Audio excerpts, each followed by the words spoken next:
Përshëndetje, sot do të përgatisim së bashku sheqerpare në një mënyrë pak më ndryshe. Përgatiten shumë shpejt dhe kanë shije tepër të mirë. Fillimisht do ta përgatisim shërbetin. Për shërbetin na nevojiten 900 ml ujë. Gjithashtu na nevojiten 900 gram sheqer. Unë po e përdori këtë pako që i ka fiks 900 gram.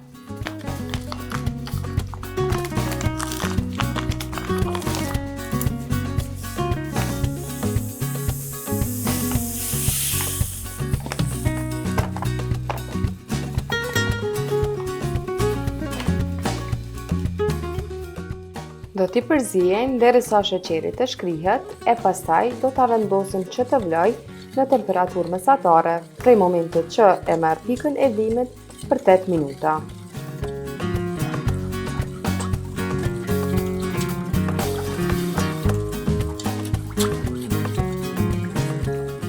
Pra në momentin që do filloj të vloj, e zbresim temperaturën në mesatare dhe e lëm që të vloj për 8 minuta tjerë.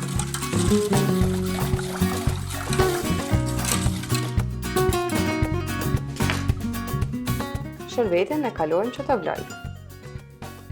Tani, për ta formuar brumen, do të shtojmë fillimisht 250 gram gjalp në temperaturë dhome. Do t'i shtojmë po ashtu edhe 2 vezë. Ku nga këtë vezë, një do t'a shtojmë të plot, një vezë pra do t'a shtojmë të plot, kurse vezës tjetër do t'i largojmë të kuqen dhe do t'a ruajmë për më vonë. I hedhim vetëm të bardhën.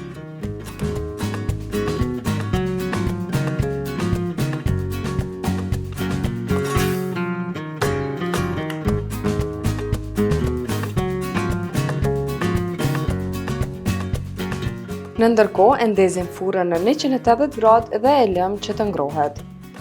Në anën tjetër, tek gjalpi dhe veza, shtojmë 2 gota të çajit me grez ose miell semolina nëse nuk e gjeni nga ky lloj në vendin ku ju jetoni. Pastaj do t'i shtojmë 1 gotë e gjysmë të çajit sheqer pluhur. I shtojmë edhe pak aromë të vanilës, rreth 2 lugë. Pastaj i hedhim gjysmë luge të vogël sodë bikarbone dhe gjysmë luge të vogël pluhur për pjekje.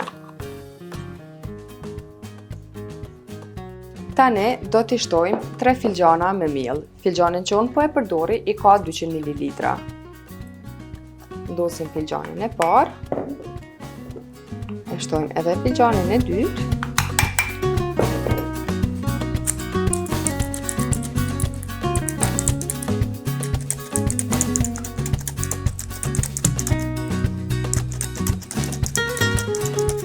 Njëherë nuk fja shtej qatë gjysën tjetër.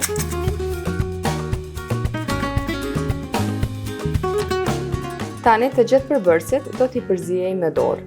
Gjalpi, pasi është në temperaturë të dhomës, shtypet shumë lehtë. Do të vazhdojmë t'i përzijejmë derisa ta fitojmë një brum i butë i cili nuk na ngjitet në duar.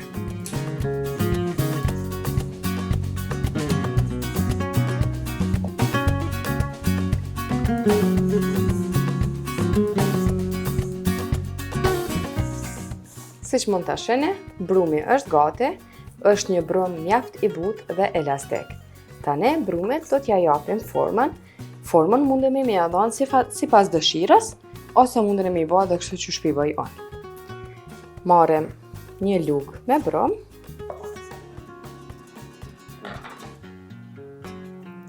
Ja japim këtë formë.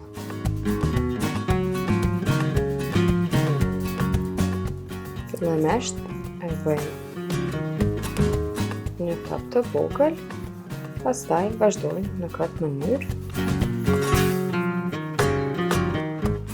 E shtypim me duar, vetëm mesin, kurse skajet i formojmë kështu.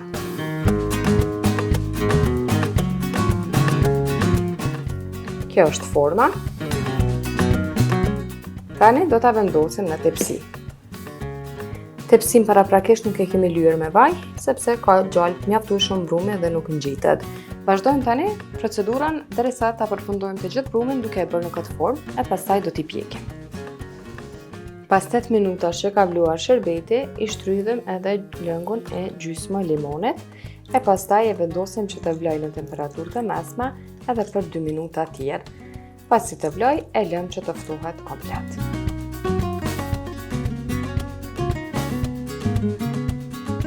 Tani sheqerpareve u kemi dhënë formën dhe të kuqen e vezës që e ndajtëm më herët, do ta tundim dhe me të do t'i liejmë sheqerparin.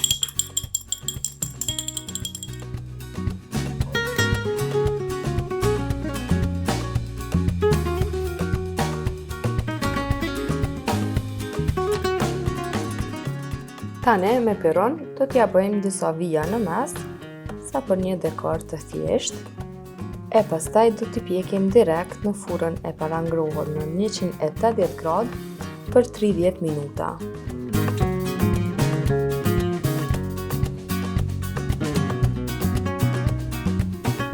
Tani sheqerparet do t'i kalojmë në furrë për t'i pjekur. Tash sheqerparet janë gati. Do t'i largojnë nga tepsia ku i kam pjekur, do t'i vendosin në një tepsi më të vogël për t'u shtuar pastaj sherbetin.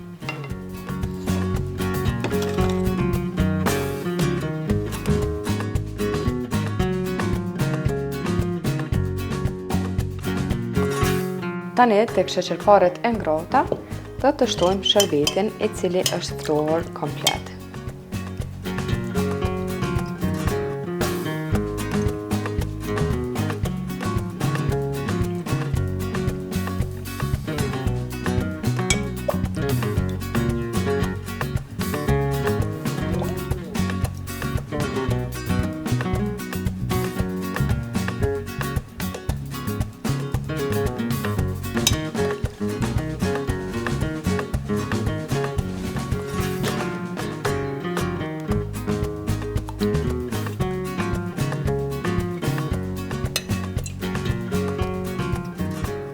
Sheqerparet janë gati. Tani duhet të presim disa orë në mënyrë që sheqerparet të marrin sa më shumë sherbet e pastaj mundemi me i dekoru sipas dëshirës me fëstëk, kokos, arra ose çfarëdo që juve ju pëlqen dhe janë të gatshme për shërbim.